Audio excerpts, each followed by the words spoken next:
Hey everybody, how you doing? In this video, I want to talk about what you do if you have somebody that comes to you and they want you to build their home. What are the things that you need to do for them in order for them, the potential buyer, to be comfortable with you as the builder? And what do you need to do as the builder to know that you can do this and to get from where you are right now to the point in which that buyer is going to get the construction loan and you're happily building their home for them. So the first thing that you're going to do, you may have somebody that approaches you that says, hey, I want you to build my home.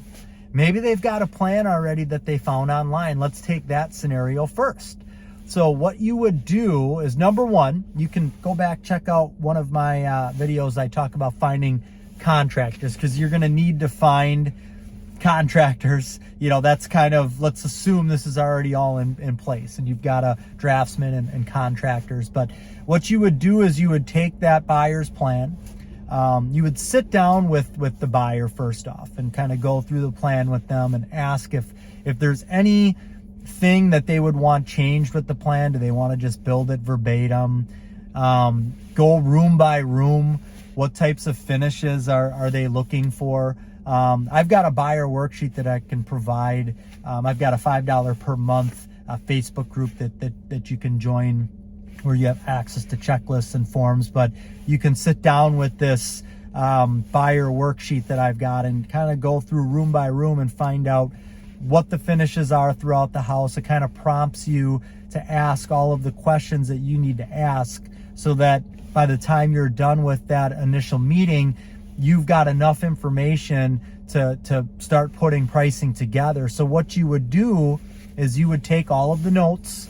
You're going to know if they want to do a 9-foot basement or a standard 8-foot basement.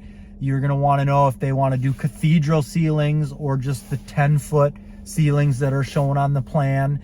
You're going to know what type of cabinets, what color cabinets, what types of floors, things like that are going to allow you to get detailed pricing together. So you're going to be able to take the combination of the notes that you acquire, along with their floor plan and any notes that you would make on their floor plan. Because as you're going through this list, you're going to have a floor plan in front of you and you're going to make notes in there. Because maybe they found a perfect floor plan that they like and want to build, but they want the great room to be bigger. They want bedrooms to be bigger. Those are all notes that you would make on the plan. So once you have that initial meeting with them, and you may not be able to, if you haven't done this before, you're probably not going to be able to, at the end of the meeting, give them a ballpark price on what it's going to cost. So what you're going to do is let them know that, hey, with all of the information that I've required or, taken down here, I'll get back to you on what a ballpark approximate cost is going to be for the build. And when you get back to them, make sure you're giving them kind of a wide range. You want to protect yourself. So you can tell that it's going to be between $400,000 and $475,000, depending on certain finishes, certain things, what have you.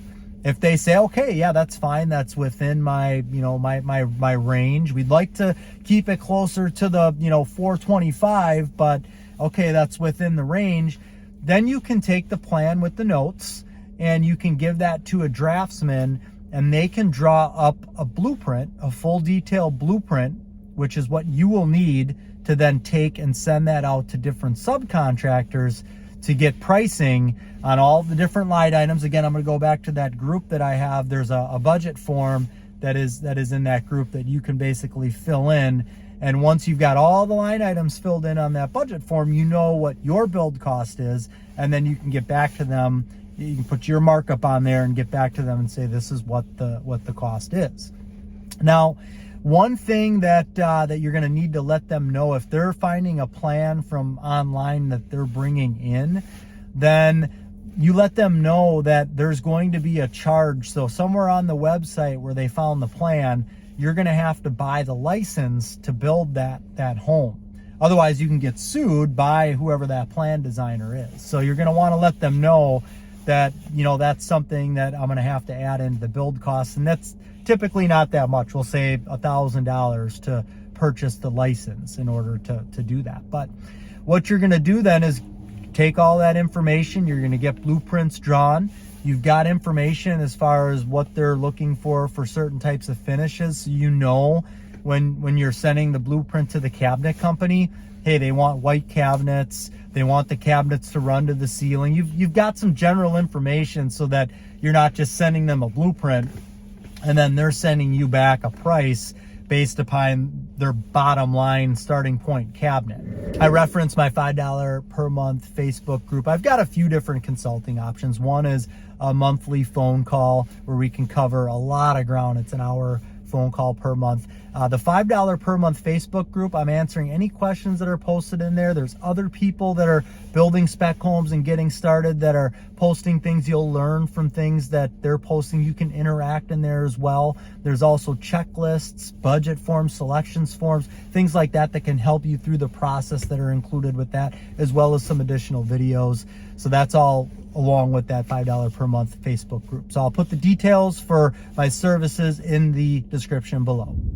Or same with the flooring. You're not going to send them the blueprint and then they send back, yeah, this is, this is what you could use for flooring, and it's, accounting for vinyl flooring to be throughout the house. You want to try to get the pricing as accurate as you can. If they're good with that budget range, because you're going to have to pay a draftsman to get that blueprint drawn up. So if they're good with the budget range, you're going to want to let them know, hey, the draftsman's going to charge this much money to have the plans drafted up. So I'm going to require that as, a deposit that's going to come off of the total build cost, but I'm going to have to pay for the blueprints and pay the draftsman, once he or she is done with that. The other thing that the buyer can do is they can go out and start picking some of their selections. Go out, meet with that cabinet company that you're going to be getting cabinets from, so they can pick the color, the door style. They can, start picking out flooring and certain things like that. That way, when you're sending the blueprint to the cabinet company, the buyer is actually, going to meet with the cabinet company. They're going to pick out the cabinets that they want. So now the cabinet company not only has the blueprint and an idea of what a potential buyer wants or what you want for a bid number, they've got the exact information from the buyer, so they can take that information. They could take exactly what the buyer chose. They know how many cabinets there are from the blueprint, and they can give you back an exact number. So that way, when you get back to your buyer, you've got exact numbers for some of these things. So that would be the best way to do that. So that's really the first step to be able to, because a buyer, of course, their first step, they need to know, what is this going to cost me? I want to move ahead with you, but what is it going to cost to do this? So then it's going to take, give yourself a month from the time that you've got all of the information and you've got a full set of blueprints. Give yourself a month to get all of those bids back. So let the buyer know, hey, it's going to be 2 weeks to get a blueprint back. And then from there, it's going to be approximately 4 weeks for me to get all of my numbers. And then I can get back to you with an exact number.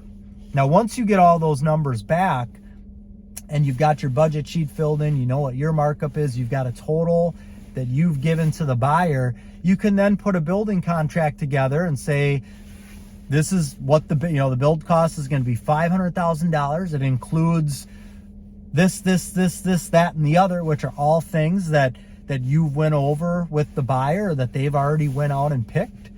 And that essentially becomes the home price and the building contract.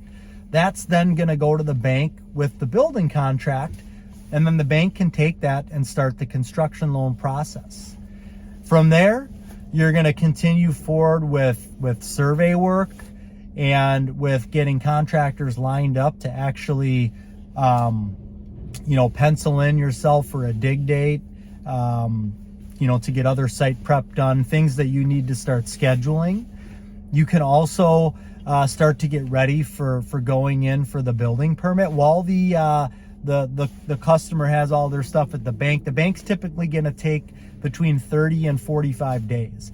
So while they're doing that, the customer, if they still have any selections left that they need to do, they should be finishing up those selections so that ideally, once they close on the construction loan, all of their selections or most of them are done. So that way you can order things right away. Garage doors, you need to order those 6 months in advance. So ideally you want to order those maybe before you even start their house. So you want to have all of their selections done, number one, so that you know that that price is final, or that the buyer knows if there's going to be overages that they need to pay. If they do those selections early enough before it goes to the bank, it can all be accounted for in that total number. Or if there's some things that they're picking after it goes to the bank, they at least know what those overages are. They can decide whether or not they want to do that. And then you can also be getting things together to go in for the building permit, so that when they close on the construction loan, you're ready to go in for permit, you're ready to start ordering things, you're ready to start getting people scheduled to build the house. So essentially, you're ready to get going once they close on the construction loan, and that's going to make for the quickest time process for both yourself and the potential buyer. So that's all I've got for this one. Let me know if you got any questions. Leave comments below. If you don't subscribe, please do so. Hit the little bell for notifications so you can get notified of more videos like this. Thank you, and God bless.